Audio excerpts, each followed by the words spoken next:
Well, welcome everyone. Thank you for coming tonight to Fallingwater Fireside. The Kaufmann family would have guests here in the living room of Fallingwater to advance discussions on art, culture, design, architecture, philosophy.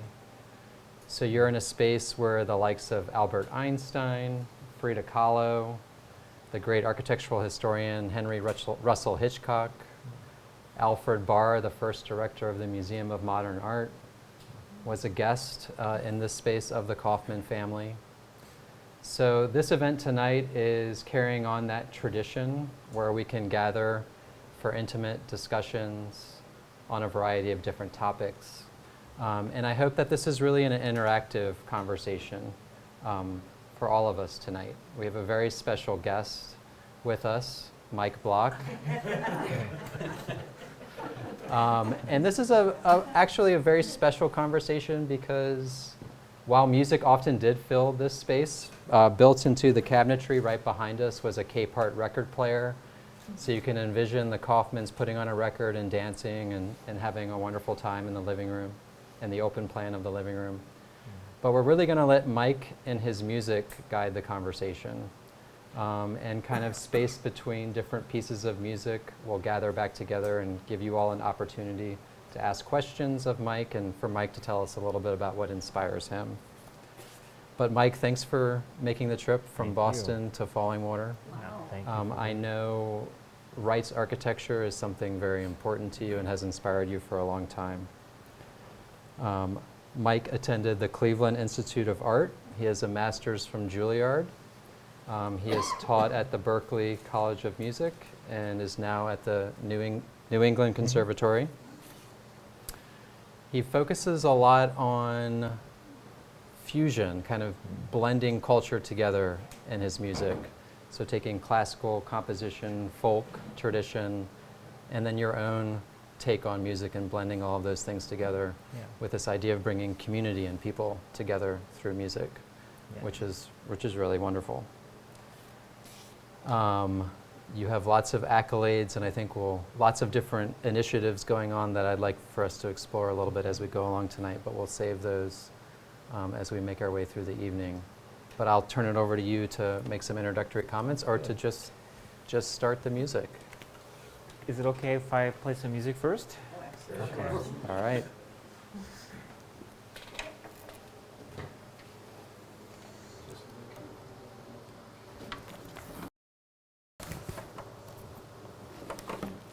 I'll start with a few pieces all together to give you enough things to wonder about to help spur the conversation.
Try. There'll be a time when I get it right. Oh, every time I struggle, I just need another night. There'll be a day when you won't have to wait. Oh!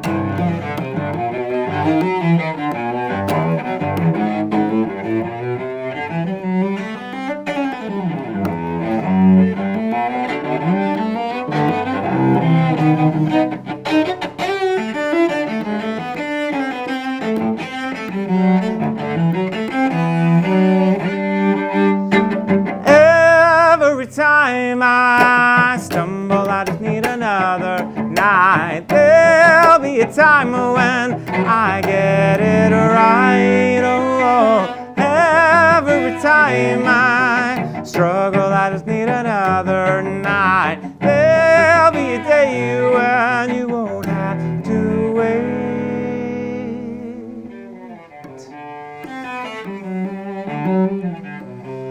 No, you won't have to wait.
Can I start by pointing out the obvious? Tell me. You're standing. This is, oh yes, Cellists sit and play. this is true. You stand and play. I Why? like Yeah. I like to refer to cellists who sit that they play in the 20th century style. But this is actually a strap that I designed. And you know, I play a lot of music outside of classical music, and I kind of got tired of being the only one on stage sitting down looking up at everyone. So I kind of developed this starting like 10 years ago. And so when I play in all sorts of different settings or on boulders, I don't have to worry about where I'll put my end pin and stuff. Well, and I love it that you call it the block strap, right? Unfortunately, it is called the block strap after me. Your last name. And yeah. it's actually something that I sell to other cellists, and there's almost 3,000 of them out in the world. So if you haven't seen it yet, hopefully you'll see it at some other point. Has your signature on That's just a font. It's not my actual signature. Yeah. Well, Yeah. that was such a beautiful moment. You know, you're over my shoulder. I'm hearing the falls as the perfect background noise. You have this almost Hollywood bowl of It's a true. sounding board behind It's a you nice show. with the fireplace to project the music out into the room. I've even heard of all of these lines that run in the metal shelving and then into the wooden shelving as almost like music staff. Oh, And I can then see it. The objects, like music staff, and then the objects that are placed on the shelves are notes that punctuate the beautiful. architecture, so you can almost even play. On that wall, you've got Play the 5 architecture. lines that Yeah. you could actually play the You can even arrangement play of the the art. arrangement of the art. Yeah. Oh, could you do that? Well, it depends what clef we want it to be in. But if that was in bass clef, and we're using maybe spatial notation for the note lengths, that would be like something like that. This is the first time Fallingwater's ever been played. It's That's a work, pretty exciting. work in progress. Work in progress. But I mean, right aligned architecture with music. He even called Beethoven's Fifth an edifice of sound. He thought the principles of music composition were very similar, Yeah. obviously, to architectural composition. You're just starting with different building blocks, It's but true. the principles are all the same. Yeah. Rhythm, harmony, balance, Yeah. all about how you compose and put everything together. So tell us a little bit about, I know you've played in different right spaces. Why are you attracted to his architecture? What is meaningful about this space to you? The full story is before I committed to becoming a professional musician is I wanted to be an architect, and Frank Lloyd Wright was pretty much my primary inspiration. So I was a very nerdy kid, and for all birthdays and holidays, my parents would give me books of Frank Lloyd Wright properties, and eventually, every time my family traveled, I grew up in Kansas City, but I would find Frank Lloyd Wright properties in the vicinity of any family travels. And so I did manage to convince my family to take me to different houses as a kid. And I do have a picture of myself in this living room at the age of 11. And up until yesterday at lunchtime, that was the last time I was at this property.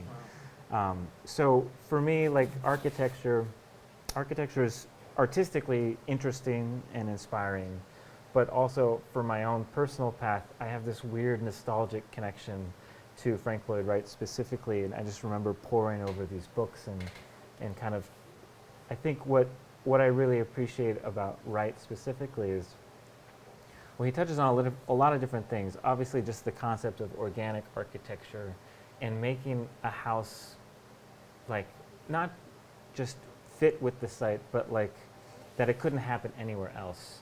And that level of intention, I think I really appreciated. And you find that with great composers too, where if you changed one note, the piece would be ruined. And that level of intention was inspiring.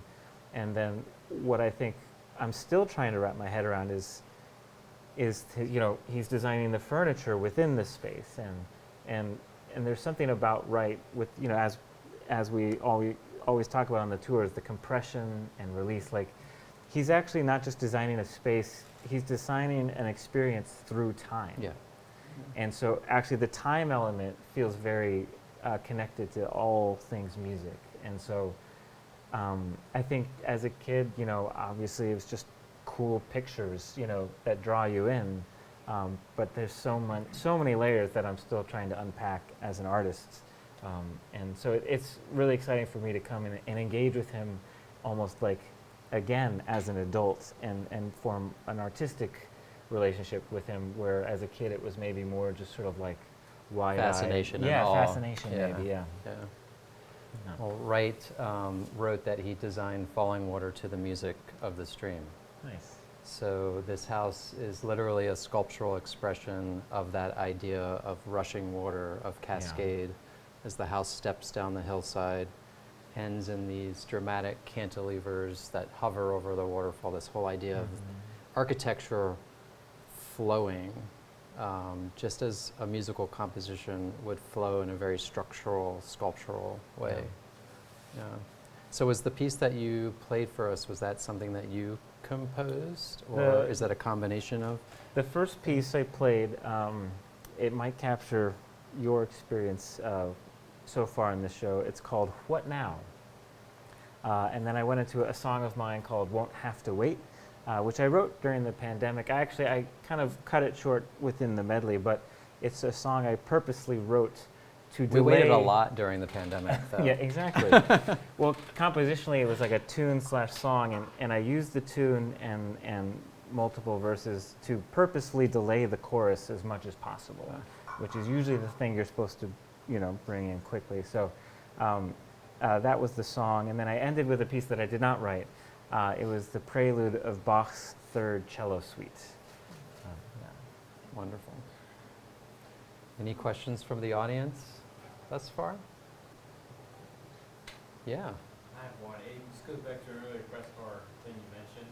Did you say like Einstein was here? And I know I'm very much focusing in, but I'm reading a book where it's not about him, but he's definitely the main focus. So Yeah, so during World War II times, Edgar Kaufmann Sr. brought together greats from all over the world to think about how to get Jews out of Nazi Germany and Nazi Europe. So Einstein was part of that group of people that were brought to Pittsburgh and brought to Fallingwater to brainstorm about ways to do that. So you're sitting almost about where Einstein was in the photographs. Oh, wow. So can you feel his presence? Of course, he had his signature pipe. So. I'll ask a question. First of all, I've never seen a cello held before, so I'm sorry I haven't seen one of the 3,000 cellists who do that. But I thought you were wonderful, and I wondered if at times you were improvising, or if all three pieces were songs that you had written. The first piece is largely improvised. It's like a very simple structure on which I'm embellishing kind of constantly. The song has a solo section, but it's kind of a straight ahead arrangement. And then the Bach piece is through composed, so every note was what Bach wrote. But what's interesting about Bach is he was actually a master improviser. And so, his compositions, particularly a piece like this, a prelude, would have been inspired by a improvisational approach. And so that's one of those things, like in Western classical music, our training is to play the notes that Bach wrote. And so the improvisational element is often it's not part of the normal training these days. So I really enjoy playing Bach specifically because I play it differently every time and try and feel that spontaneity that I know he had the expression of, and so so to different degrees they all had different layers of improvisation. Yeah. And this question connects to Einstein actually. Wow. So as I was listening, that was I became so absorbed in the composition. It was like a true timeless moment, I think, watching you perform, and I wondered if that happens for you when you're performing. Are you like in a flow state? Just curious. I think ideally, yeah. I think what's special about this place is soaking in the water sound, and like I was trying to decide, should I keep my eyes closed? Should I open my eyes? Because I don't actually get to play in Fallingwater very often. So I was like, what's the right way to soak in this moment? But then also kind of submitting to the music is part of my job, is so Yeah, I definitely was not thinking about what I'm going to have for dinner during that performance, but I think that flow state. I think performing artists, athletes, it's a dangerous balance of focus, but also like submission, release, and not focusing on right versus wrong. That you kind of, it's a special mental state that you try and manifest as a performer. It's not always successful, but that's really, it's part of the job in a way to learn how to access that space. Yeah. So I would imagine you play other instruments. How did you get to the cello? Did the cello choose you, or did you choose the cello? I did start with violin, Suzuki violin. My siblings were playing Suzuki violin, and in one of my first acts of defiance and individualism, I told my parents, I'm going to play the cello. To my parents' credit, their first response was, oh, sure, we know a good teacher, because my parents are also musicians. And I had many acts of defiance that followed as well, musically even. But nowadays, I really enjoy playing like fiddle, like bluegrass and old-time fiddle and Celtic fiddle. Basically, I've as a string player, I've come into a lot of string-based traditions. And so those are often so fun on fiddle and easier on fiddle. So I play that, and I've taken some guitar lessons, and vocals is a whole nother mindset performance-wise. But as I was saying earlier, nobody pays me to play other instruments. I'm not that good at them.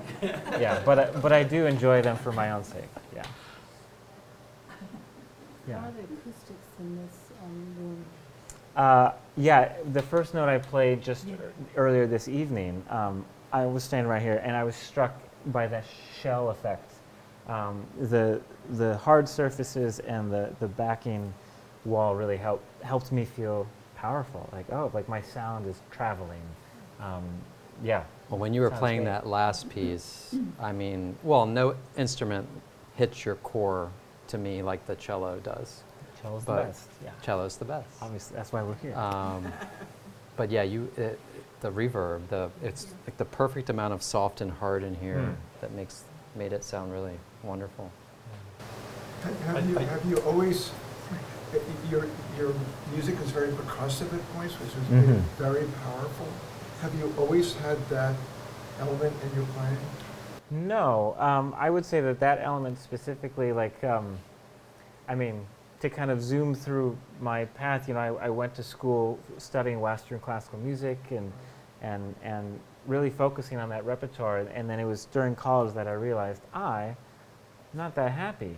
I just felt like there was a lot of music I enjoyed listening to that I didn't feel I was able to engage with artistically. So during college and after, I've really had a mission to learn a lot of different languages of music, a lot of different styles. So specifically, the percussive elements have come from like the folk world or the rock world. And then, improvisationally, I've studied jazz, I've studied Eastern traditions of improvisation. And so you should all know that a lot of what I do is not normal. That's a good thing. It's becoming a good thing.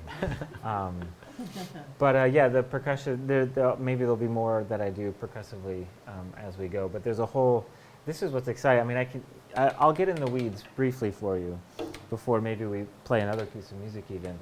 But there's a little technique called the chop. And that comes from the bluegrass world. And it's really only been developed in the past 40 years.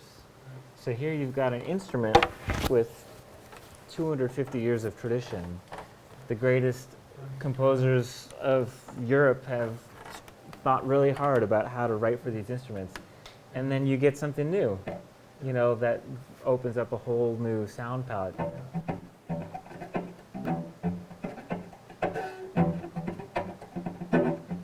So it's like suddenly it's exciting to think that even these instruments with such a long tradition, that there's whole new areas still to be explored. And, contemplating, had Beethoven known about the chop, Right. like, we would have had a very different evolution of music. Like, truly, like this is a technique that, is pretty new, actually. We heard Luca Bloom play a long time ago. Yeah. He's an Irishman who's living in New York now. Okay. He was playing on an acoustic guitar, but it was mic'd. Mm-hmm. And although it was very powerful, I've never heard this kind of power from an unamplified instrument, especially to hear the cello play that. Nice. You're welcome. Wonderful. Just wonderful. Thank you. Well, why don't I play another piece of music, and then we'll open up for more questions. One of the, if we're talking about great artists with great impacts, in the cello world, Pablo Casals is a towering figure of the 20th century. How many of you have heard of Pablo Casals? Okay, some of us. Well, he's like the Yo-Yo Ma of the 20th century. He was really the most famous classical performer, and he lived very, very long, and he was famous like the whole time. But early in his life, he left his home country of Spain. He was from the Catalan region. When Franco took power, he became a refugee, and he actually never returned to Spain. He lived, I think, into the early 80s, and so he spent 50 years of his life as a refugee, first in France and then Puerto Rico. All the while being the most famous touring classical performer, he refused to play and perform in his home country while Franco was in power, and he refused to perform in countries that were allies with Franco. So apart from being a towering musical figure, he was like a proponent of human rights, and he wanted to use his art to make the world a better place. He wanted his art to have power, and so he had a saying where he identified as a citizen first and an artist second. And apparently he would even then third add, and only third am I a cello player, right? So just kind of this hierarchy of his purpose. And so in Boston, where I live, there's a lot of great musicians. There's a great symphony, a lot of great music schools. And the cool cellists of Boston got all together to do a tribute concert to Casals on the 100th anniversary of his first American tour. This was 2018. And we actually had the program from that tour. We know what he played. And so each cellist took a different piece, and we recreated his concert. And I had the honor of going right before Luis Claret, another cellist from Catalonia, who actually is the godchild of Pablo Casals. And leading up to this event, I asked the organizers if maybe I could write a song for this unique event. And so I read Casals' memoir, a book called Joys and Sorrows. And I stole almost all of the lyrics from this book. And so there's some musical quotes in here as well. And this song is called When the Birds Sing Along in the Morning.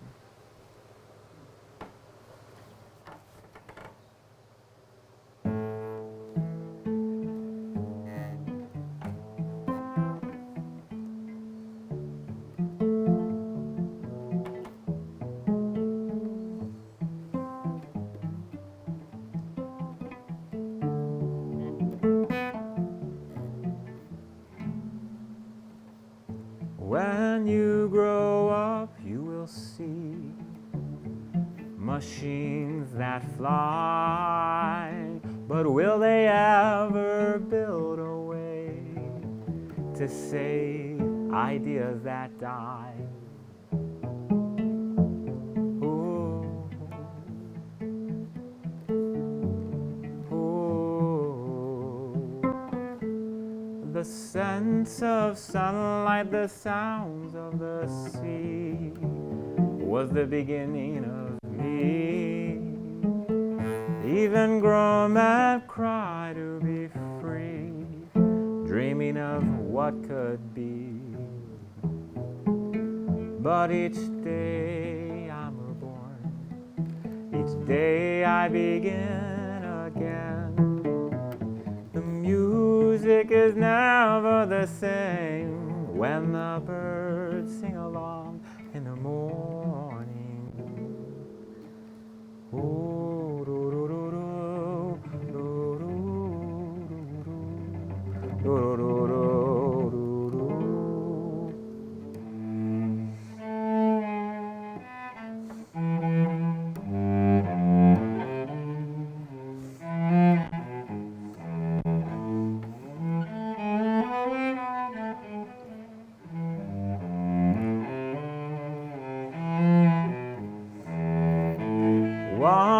not to think of one as a leaf on a tree. In the autumn you will see the heart is a refugee. But each day I'm reborn, each day I begin again. The music is never the same when the birds sing along in the morning.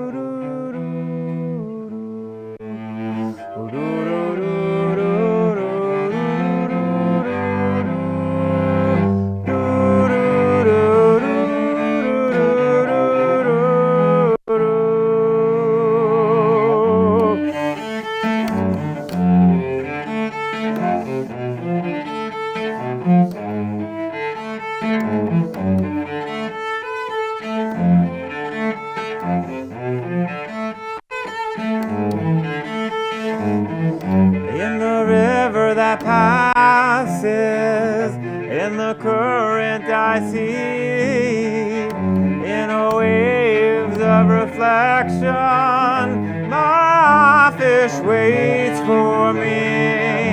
In the river that passes, in the current I see, in waves of reflection, my fish waits for me. But each day I'm reborn, each day I begin again. The music is never the same when the birds sing along in the morning. Each day I'm reborn, each day I begin again. The music is never the same when the birds sing along in the morning.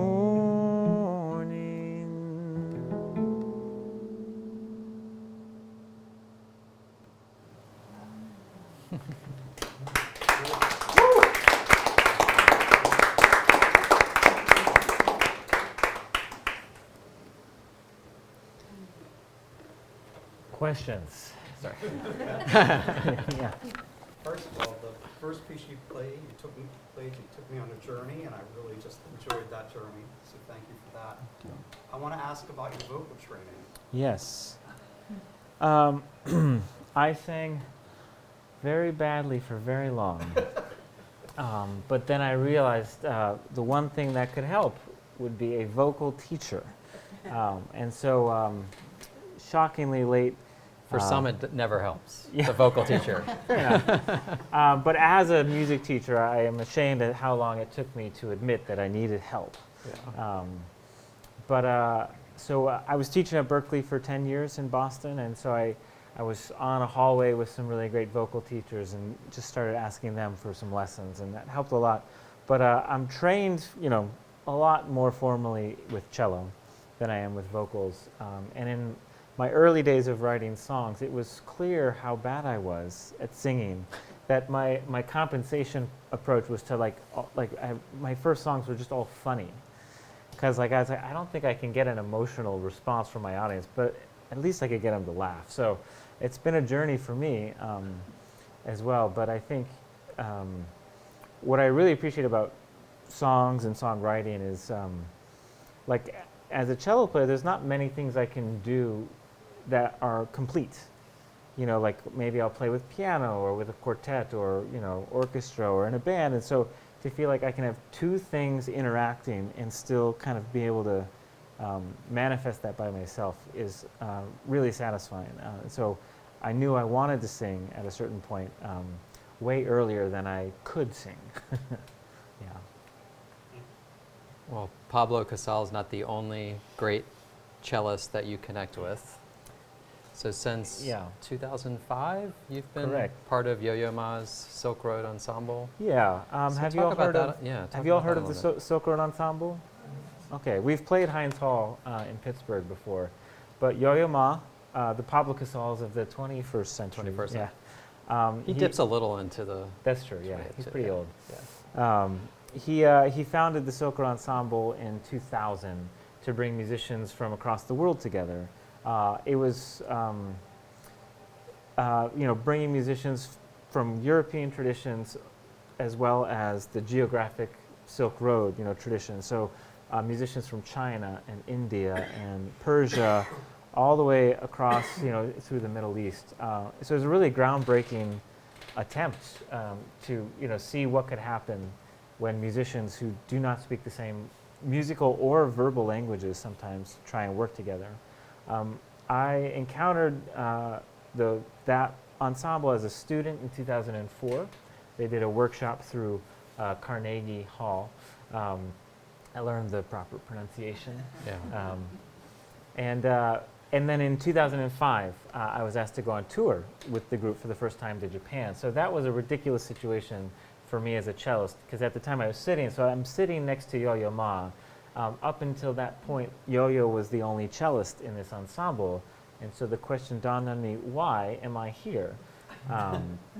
And so, I think his vision for that group has evolved, and he always wanted it to have a life without him. And so he's actually no longer the artistic director of Silk Road Ensemble. We have a new artistic director, Rhiannon Giddens, who just won the Pulitzer Prize this year for an opera she composed, and she's a MacArthur Genius Grant awardee. She's a really special artist. But the ensemble has just had a big effect on me, because on my first tour, it was actually in between my 2 years of graduate school. So I was definitively not ready for this tour, mentally or musically, working with him. But the opportunity to grow into that position took me many years, I think, to really commit to. But really, I was on stage suddenly with people playing instruments I had never seen before. And the Persian kamanche and the Chinese pipa and the Indian tabla, these are all instruments that are incredibly familiar to me now after decades of building relationships with people from these traditions. But at the first rehearsal, I didn't even know what they were called. And so from that moment, my idea of what music could be was completely exploded. And to have my childhood idol, Yo-Yo Ma, put me in this situation, I think there was no going back for me, essentially. I never pursued orchestra. I didn't pursue a standard classical path from that point. So professionally and artistically, my favorite thing to do is to collaborate with musicians from different cultures, different backgrounds, places, situations where people have no idea what to expect from me, or there's no predetermined role. Yeah. Well, you've collaborated with some interesting artists. I saw on your roster Miley Cyrus, Metallica, will.i.am. I met will.i.am. I didn't meet the others, but I. How did you make these connections? Just because you're interested in those different types of music, you want to get involved? How do you make those collaborations? Well, one thing musicians can do is to make themselves meaningful and helpful for audiences. The other approach I've learned is to make yourself meaningful and helpful to other musicians. I do a lot of arranging for string parts for albums or performances, and so for Metallica and Miley Cyrus, I was making string parts for albums that they were singing on. And I do a lot of that actually for Yo-Yo still, even though he's not in the Silk Road Ensemble. If you ever see Yo-Yo play a non-classical piece of music, there's like a 65 to 70% chance that I wrote the notes that he's playing. And I'm currently helping him prepare for a new project with a really great singer from West Africa named Angelique Kidjo. And so I'm making all of the arrangements for that project. And so finding myself helpful to other musicians, you get to kind of climb an interesting ladder and find yourselves in rooms with people you didn't know you would get to be. Yeah. Elton John, right? at one He's point? another one that it was a remote A re- recording collaboration. I didn't get Yeah. to meet him, but I did get to meet Will.i.am from the Yeah. Black Eyed Peas. That was actually another yo-yo connection, where there's just random musicians all together, and Yo-Yo, I wrote a part for him to play with a song of mine, and then Will.i.am was going to be there, so we asked Will.i.am to freestyle rap over a song. So there is a picture of me with Yo-Yo on one side and Will.i.am on the other side. And to me, that seems just as incredulous as getting to perform like on There the you hearth go. at Fallingwater. Like, music has always been for me a way. I grew up in Kansas where nothing happens. So music has always been a way for me to like connect with the world, Yeah. really. Yeah. I was wondering, where was your most incredible place to play? When you think about all the places that you've played, other than here. He has to say Yeah. Falling Yes, Water. other I than think here. Fallingwater's, Before you came here. in any other room, Fallingwater will be the new answer to that question. Yeah. But before, what was it and why? Before Fallingwater, it was Taliesin, but before Taliesin, what would it be? Yeah. Yeah. It's a hard question. I think I have very fond memories of the Hollywood Bowl. That was another situation with Silk Road Ensemble. So to play what we were told was a sold-out concert, you can't really see very far into the audience. But like those experiences are special. I mean, there's places I still have yet to play, but big spaces are always exciting. Unique spaces are also exciting. I don't have a good answer for that question, unfortunately. Well, I'm going to change it. Where Okay. would you like to play? I want to play Red Rocks. Oh, wow. I haven't gotten to yeah. play Red Rocks. Yeah. Yeah. That was an easy answer, actually. That should tell me something. Yes, it came quickly. Yeah. Yeah.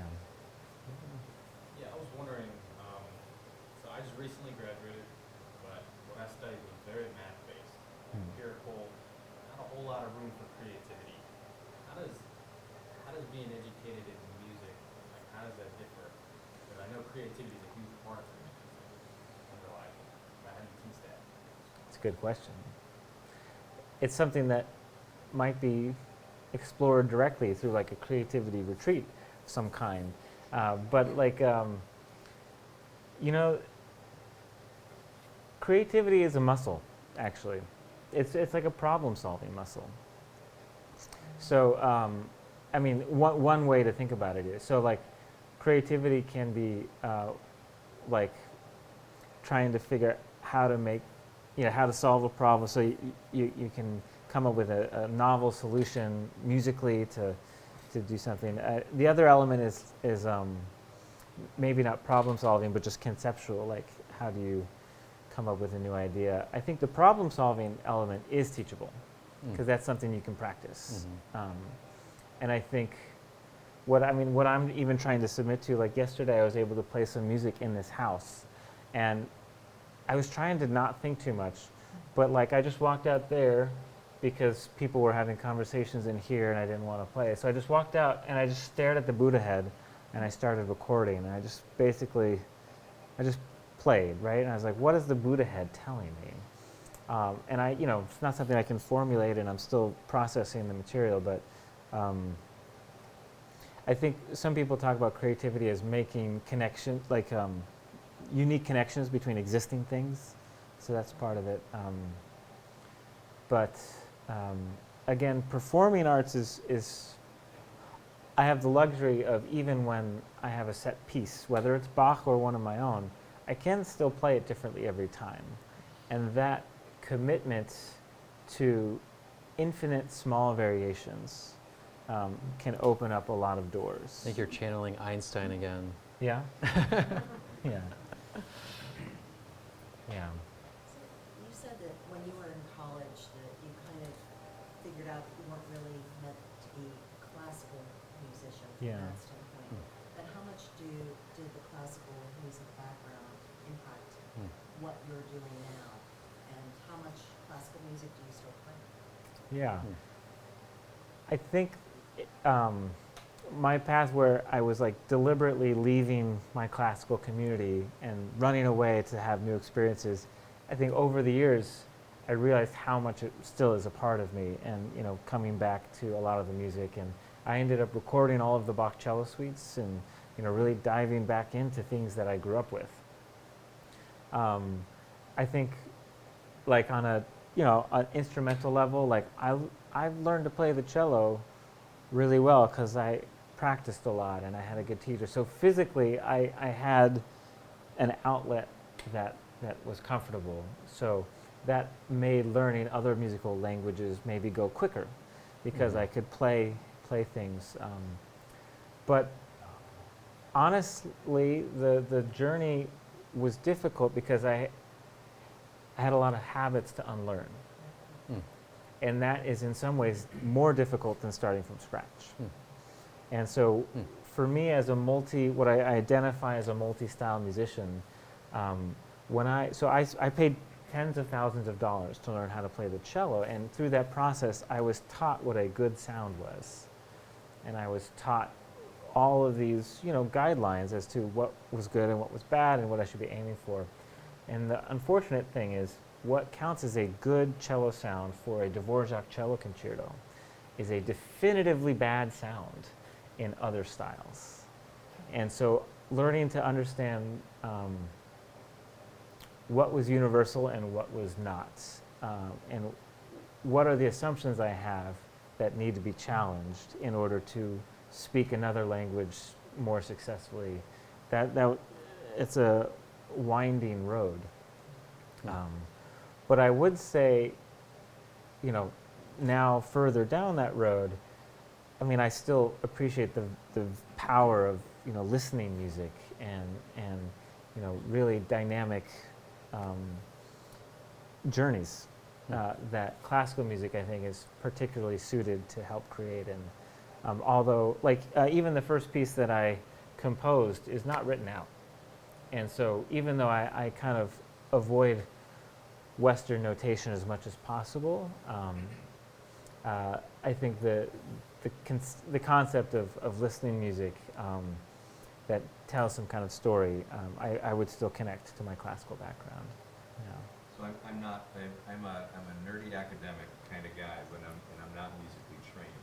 There has to be a continuum between learning music, learning the notes, being able to write the notes, and finally getting to a point in your career where you just feel the music, and you make the music, and then you can write the notes to match what you're making. Where in your career when does that light up? Is it decade 1, decade 2, decade 3, never? Right. I'm just curious you do it so flawlessly and it's so easy for someone that isn't musically trained. I'm still thinking, does he know the notes? I see. Is he stressing over something? Yeah. else? Do I have an answer to your question? I think, like all of you know what mastery feels like. Even if it's just sort of like navigating your own house or apartment, like you could probably get from your bed to the bathroom with your eyes closed, maybe if you've lived there long enough. And even if it's a small area, you can begin to know it intimately. And I think the process as an artist is about connecting areas of intimacy so that suddenly you can create a whole world and feel like you know how to move within it. And so, if you're a student and you're learning Dvorak cello concerto that's like 40 minutes long, like that takes a long time to feel at home in such a massive work of music.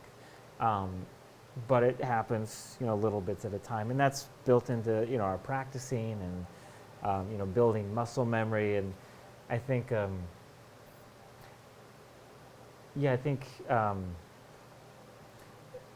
going past the analytics side and getting to a place where you've done something repetitively enough, whether it's playing music or finding your way to the kitchen where you can work on instincts and your body has, like you don't think about how to open up a doorknob, your body just can do it, you know, and so you're building that familiarity, you know, area by area. And so I don't think there's like an instant where it's like, oh, now I can play music, where yesterday I was playing notes. It's more of like I'm working on this, now I feel comfortable on this. Tomorrow I'm going to work on this and hopefully feel comfortable in this. And then over time you start to So a few grow. hours of practice. Yeah. Quite a few. Yeah. So when you're teaching now, I mean, you know, all the schools teach classical music as the base. Are you still teaching a lot of that, or are you teaching other genres of music to your students at this point? That's a great question. I've kind of found a very enjoyable niche for myself within the classical community of being the one who brings something outside of the Western classical tradition to the students. So I actually drove here yesterday from Cleveland, where my alma mater, the Cleveland Institute of Music, had brought me in to work with students in like a global music intensive. And I performed a duo show 2 nights ago with a balafon player from Mali in West Africa. His name is Bala Koyate, and he and I do a lot of work together. And I'm doing a similar intensive, even though I'm on faculty at New England Conservatory of Music, I'll do another 3-day intensive, and I've done things at Juilliard, and basically my mission is to break the box of the Western classical training. Because, you know, even Western classical music is so vast. It covers centuries, it covers many countries, and to artificially cut that off at a certain time or a certain place never made sense to me. And so I'm passionate about bringing multiple cultural influences into that musical experience. And you know, this is why I was in college struggling, because the things I was looking for weren't available to me. But this is what progress is. Where now that I'm 20 years out of college, these same schools are now bringing me back, and it's special to feel like I can see the classical community as a whole is evolving, right? And everybody's starting to feel these needs to open up. So that's great too. Yeah. This will segue wonderfully into another piece of music, if you'll allow me. Yes. Is it going to be Metallica? Well, Oh, you can make depends. my night. Depends. Yeah. Oh, yeah. Yeah. Oh, yeah. We'll take requests at the end. I do a lot of collaborations with other musicians. I have a longtime duo with an Indian tabla player from Silk Road named Sandeep Das, and I curate a concert series just north of Boston called Global Journeys at a beautiful venue where the back of the stage is a window that overlooks the ocean. Wow. So that's another situation that I shouldn't be in, getting to bring all sorts of things there. But just this spring, I was able to put together a duo concert with a Chinese pipa player named Wu Man, who actually I met through Silk Road Ensemble. How many of you know what the pipa is? No. Well, it's like it's a plucked traditional instrument from China. It's kind of vertical, and yes, it's just it's only got about 2,000 years of history. This instrument, and so we put together a duo show. I have played traditional Chinese music in a lot of different settings, and so as we were putting together our collaboration, like the sign of a good cross-cultural collaboration is that everyone on stage is equally uncomfortable. That means people are truly crossing over. So I found myself singing a song in Mandarin, a traditional Chinese song called Yangguan, full title Yangguan Sandi, which technically means 3 farewells at Sun Gates. But it's a song, essentially a nostalgic song about saying goodbye and sort of reminiscing about past relationships primarily. So I'll sing you a solo version of this song that I developed with Wu Man, the pipa player.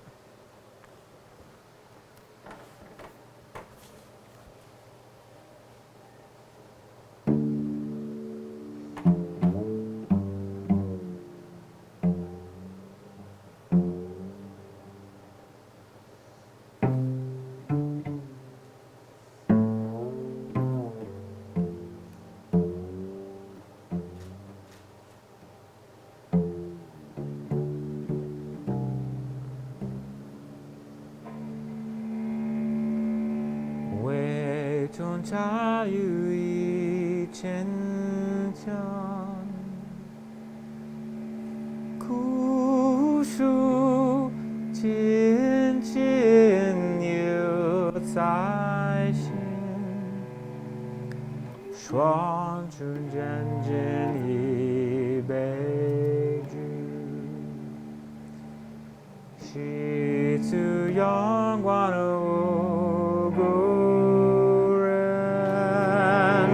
双心双心双度有度光景离苦心离苦心离苦心已在藏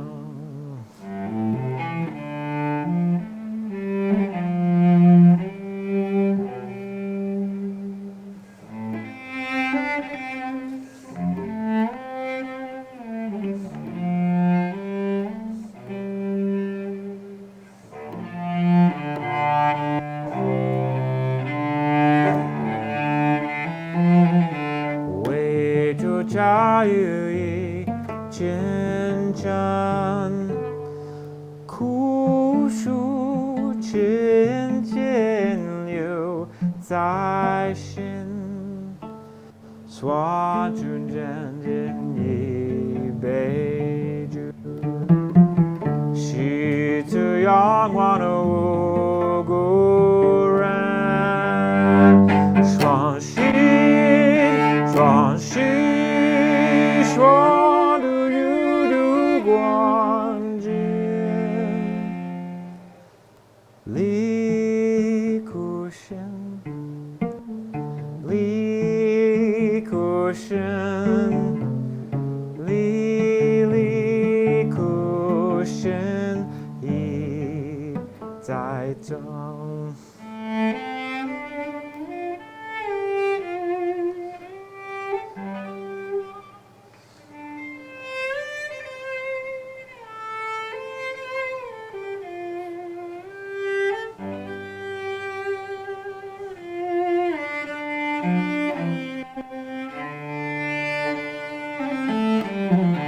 是这阳光的故人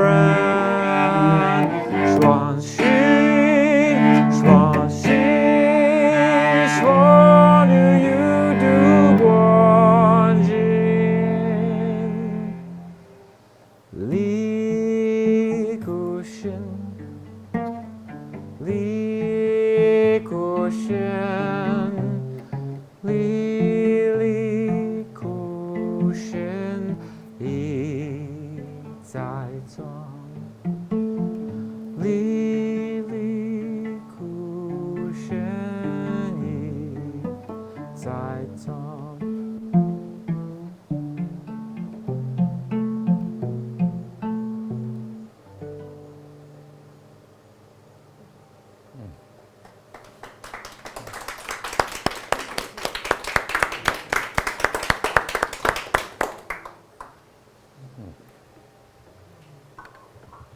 谢谢 I don't think I've ever heard sounds like that out of a cello. Oh, well, there's more where that came from. So you clearly have built bridges through music.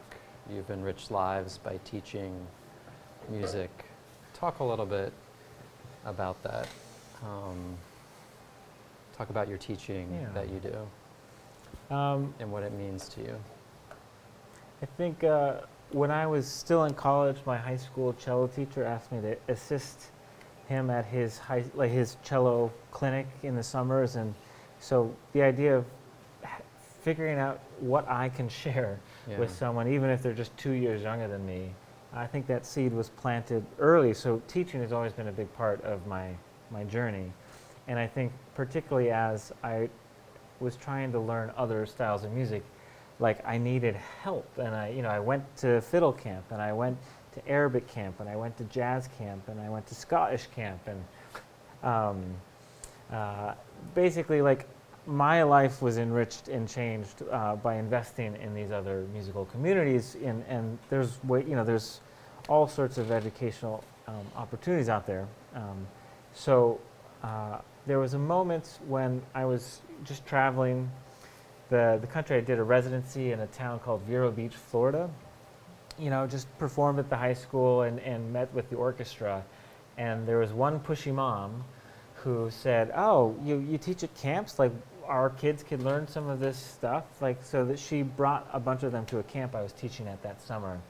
And it went great, and then she basically said, not everybody here is able to travel. So if you just did a camp here, more of these kids could go. So I said yes.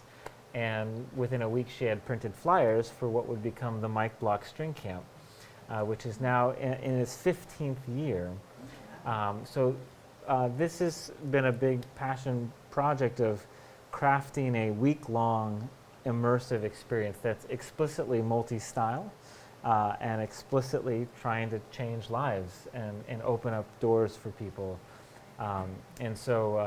That, it was a weird thing. Not many 27-year-olds start their own camps, but I found myself with the opportunity. And growing up in Kansas, Ennis used to be by the beach in Florida, seemed like the correct decision.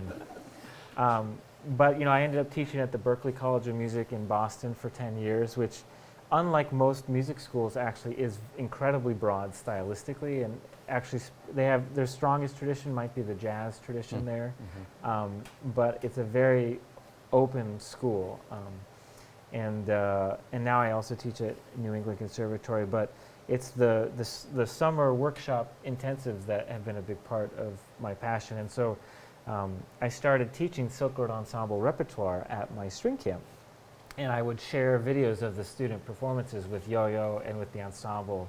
And in 2014, Yo-Yo asked me what it would look like to start a global music workshop under the banner of Silk Road. So what ended up happening is we created the Global Musician Workshop in 2015.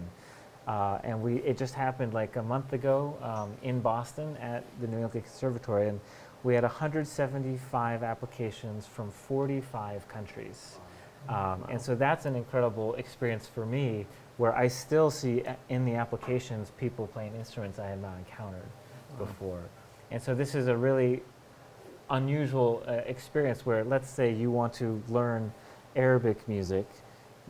So you'll be led by our great Lebanese singer Abir Nameh, and she's going to lead a band that includes you playing cello, and a guitarist from Sierra Leone, and a pipa player from China, and a tabla player from India, and a jazz saxophonist from DC. And somehow that band is going to learn to play Arabic music. So this is the crazy scenarios we set up, where no matter where somebody's coming from, there's someone else that we can learn from. And so now I've just become not desensitized, but almost expecting to be in an environment where nobody knows what to expect. And that's, I think, I've learned from many of my collaborators from other cultures how to embrace the idea that I don't know what's going to happen. Because my Western classical background is all about, let's figure out how we want to play this piece, and then we'll play it the same way every time. But in my duo with the tabla player, how many of you know what tabla is? It's an Indian hand drum. It's actually a pair of hand drums from classical Indian Hindustani music, which is a very improvisational style. They do not rehearse in traditional Hindustani performances. The sitar player and the tabla player will talk backstage right before they go on, and they will choose a rag, they will choose the scale that they perform in, and they will choose the tal, the rhythmic cycle.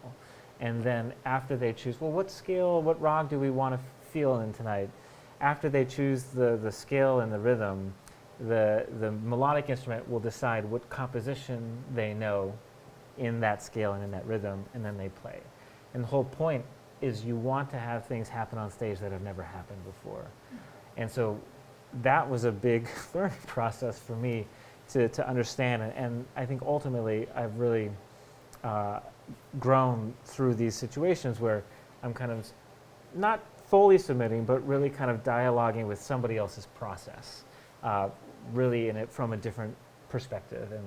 And so over time, I don't play in a lot of classical string quartets anymore, because actually often that feels stuck in a specific kind of process that now I really enjoy this idea that I don't know what's going to happen on stage. Yeah. And none of this may have happened without a pushy mom from Vero Beach? Well, it's fascinating to know what wouldn't have happened without Yeah. Catherine. Yeah. Because, I was already playing in Silkwood at the time, but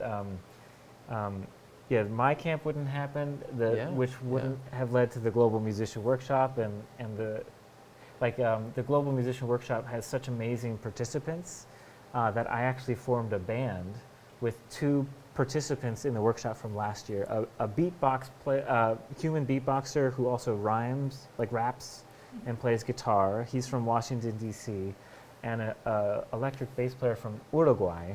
The 3 of us started a trio meeting at this. So it's like, my artistic world would not be any the same without, these experiences. Yeah. Yeah. Amazing. Yeah. That reminds me of one of my favorite sayings, life begins outside your comfort zone. Right. That's Right. great.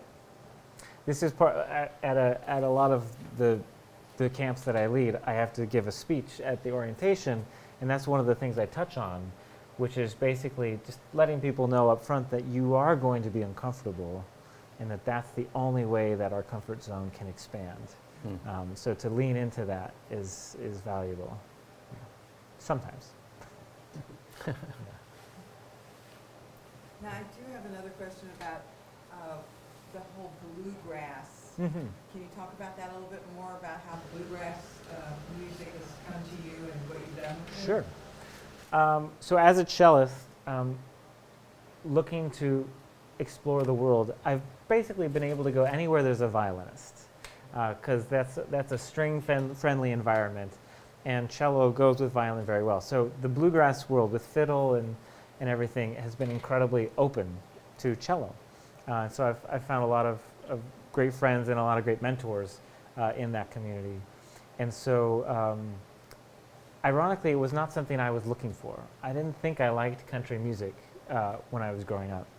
But the virtuosity and creativity, improvisation of bluegrass is really breathtaking. And there's, every style of music, like bluegrass is not one thing. Western classical music is not one thing. Jazz is not one thing. Each of these different communities of musicians have their own evolution that is influenced by things. But like, there's an evolution to bluegrass, so there's like a whole progressive side of it called newgrass, where maybe the most famous practitioner of that nowadays might be Bela Fleck, the banjo player, but there's a whole community around that commitment to exploring, that creativity. So I've found a lot of inspiration and community in that world. And I even have an acoustic trio that's essentially bluegrass adjacent. It's with a bass player and a mandolin player. And so bluegrass is kind of like the place from which we depart in that group. And so, I really enjoy that music. Yeah. Can you talk about your process of composition? You mentioned earlier that when you compose, sometimes you don't even put the notes down on the paper. And it made me kind of think of the genesis story of Fallingwater, which is, apparently Edgar Kaufmann Sr. is on a business trip 2 hours away from Taliesin. A lot of money's been spent. No plans have come to life yet. So he calls Frank Lloyd Wright and says, I'm going to be there in 2 hours. And within that 2 hours of time, drawings of Fallingwater come to life on the drafting table through Wright's hand. They're ready for Kaufmann when he arrives in the course of 2 hours.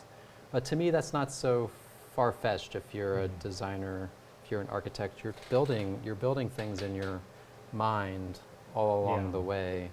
Maybe it just takes that exercise of quickly getting it down on the paper to communicate that vision to the client. But I'm guessing you're constantly thinking and creating in your head. You don't even need to put it down on paper. I think, it's almost like a semantic mistake that we make. When somebody creates music, we call it writing music. And that's really unfortunate because, and it took me a while to realize that Yeah. the creative moment is not at the paper. The paper is there to document what is otherwise an independent creative idea. So notation is a documentation, like technology. Like that's why we know the music of Beethoven, is because it was documented. But the notation isn't the music, that's just the documentation. And so for my own process, when I really embraced that, I realized, well, there's other ways to document my ideas. And wouldn't you know it, recording sound is a really effective way of documenting sound. Because writing it in like staff paper notation, that's a translation of sound. That's not sound, right? So it's actually another reason why I've enjoyed exploring things outside of the Western classical tradition and playing a lot by ear, learning by ear, is getting rid of the translational barrier. So much of the classical process is about interpreting the score and figuring out what it means. Well, if Beethoven had a voice memo and he could have sang it the way he wanted, like, we'd all be better for it. Yeah. And so the fact is that we have that technology now. So my process involves a lot of recording. And I listen back to my recording and think about it, and, you know, it's not always intentional, but, you know, realizing, like, you know, as I'm making breakfast, I'm like, oh, wait, maybe I should do it this way, you know, like having the piece yet to be completed ringing around in my head.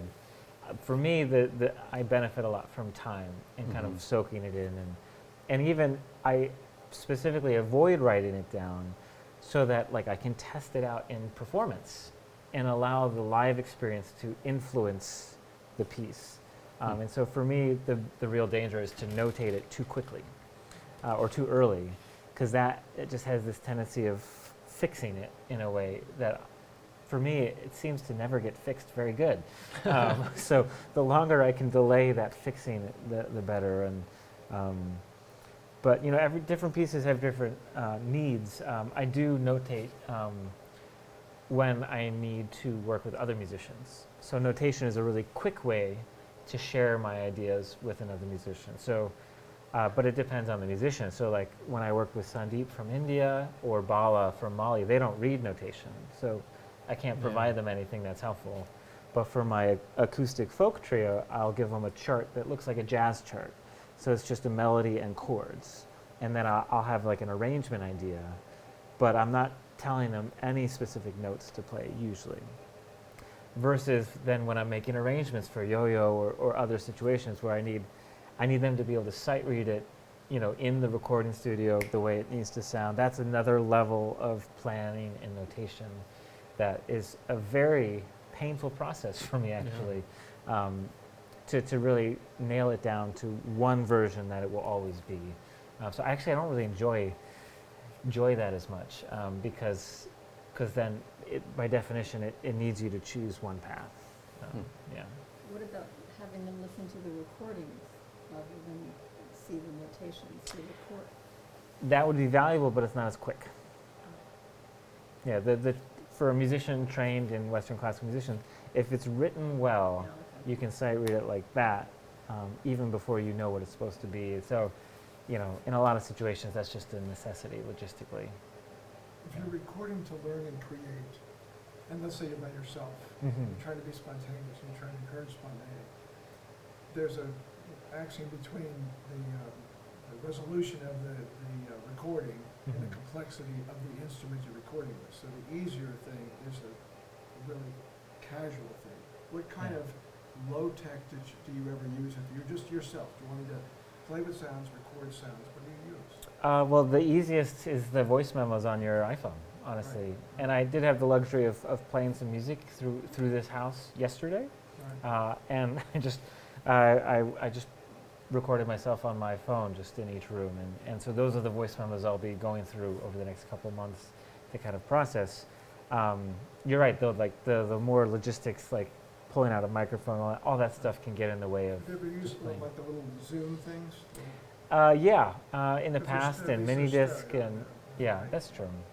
But again, the quickness is Yes, key, exactly. because you want to capture a feeling or an idea before it's too late. Yeah. And like you don't need a high level recording, because if it's good stuff, you're going to keep developing the material anyway. So, yeah. Eventually, you'll make the album with a nice microphone. How about one more piece for us? Sure. How about I play? There's been a surprising amount of interest in bluegrass tonight. I can sing you a song I wrote for my folk trio that definitely draws directly on the bluegrass and old time world. This is a song I wrote kind of before, leading up to a milestone birthday of mine that will not be identified. But I think I was just kind of ruminating over this idea of like the feeling of, oh, at some point I'll get it all together. And then realizing that, oh, I am approaching that point that I was supposed to have it all together. And so this is a song called One Fine Day.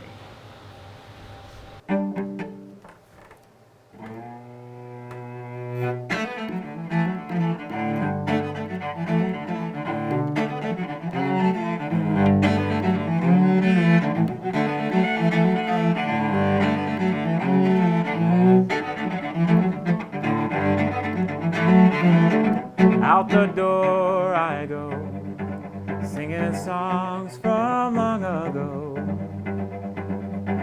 trudging through the snow. As I go, I walk alone. Whoa!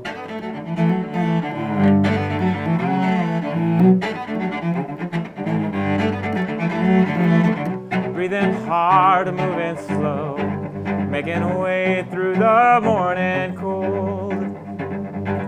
Dreaming futures I'll never know. Despite it all, I am feeling good.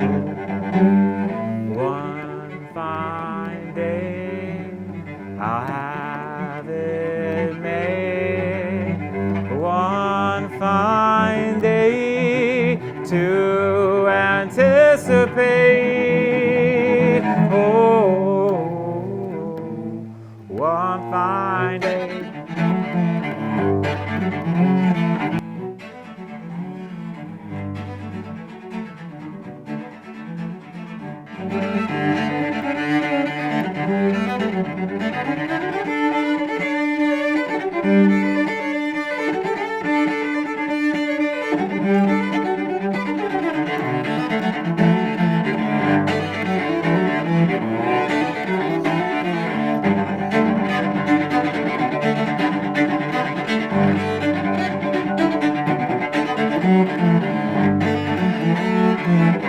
One fine day, one fine day, one fine day, one fine day.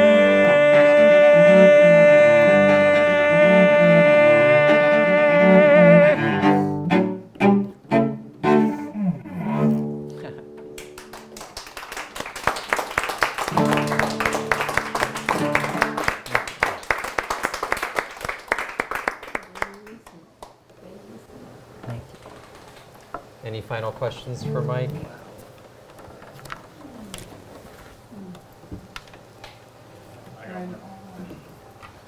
I'll leave the question kind of intentionally open-ended, but what do you wish you knew or know? It's kind of what I was going to ask him too. Oh, wow.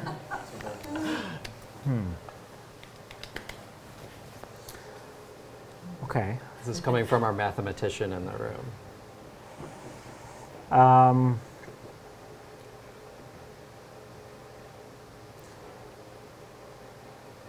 I feel like, without turning this into a therapy session, I'm at this transitional moment. I have a young daughter, a 4.5-year-old, and I feel like I'm still processing, like I had a number of years to figure out how to be an artist. Now I'm trying to figure out how to be an artist and a dad and a good husband, all these things. Like, I feel like, do you ever have that feeling where you know you're in transition, but you don't know what's on the other side of it? I feel like like I'm learning to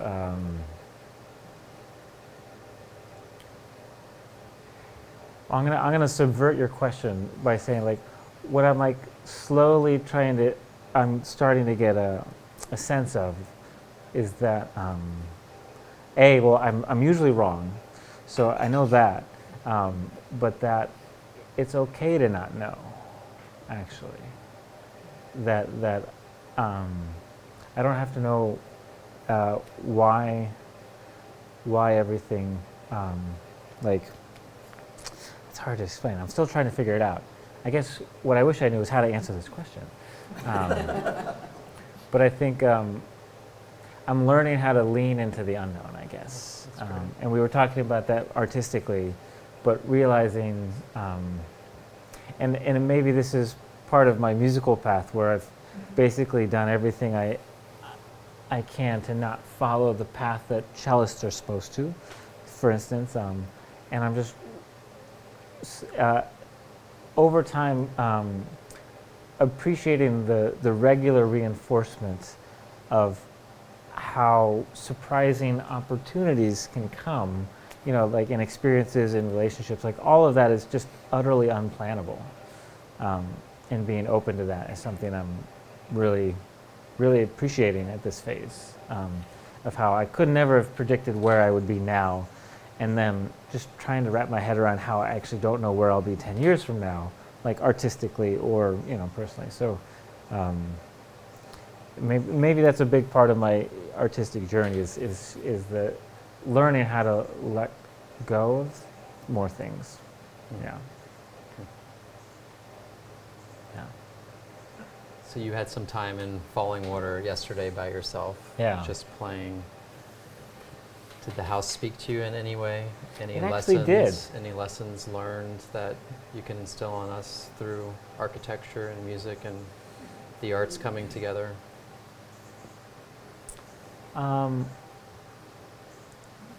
Yeah, I think something that I'm sort of appreciating about Wright and kind of as I'm thinking about with my own work is, again, this idea that there's not right and wrong. Like what's special about what Wright did here, that it's not perfect. There are things that Far need from. to be fixed. And even when things are working the way they were intended, maybe they weren't actually beneficial to the client in a way that the Kaufmanns actually, like, maybe they didn't live with all of this stuff the way that Wright intended. But we all have a feeling when we walk in here that we don't get anywhere else. And realize, or the view, like I got goosebumps when I went off the highway and saw just the sign Fallingwater. I was like, I felt like I was approaching holy ground.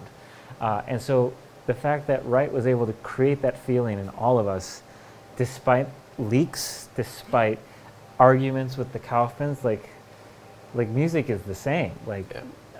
There's no right or wrong, and if you have enough support to make something work, it's like we all know that the feeling of powerful experiences stick with us for a long time, and music is trying to accomplish that, even if something goes wrong, or if the music is not great, or the performance is not great. So yeah, wrapping my head around the feeling that is still possible, even when things are not perfect.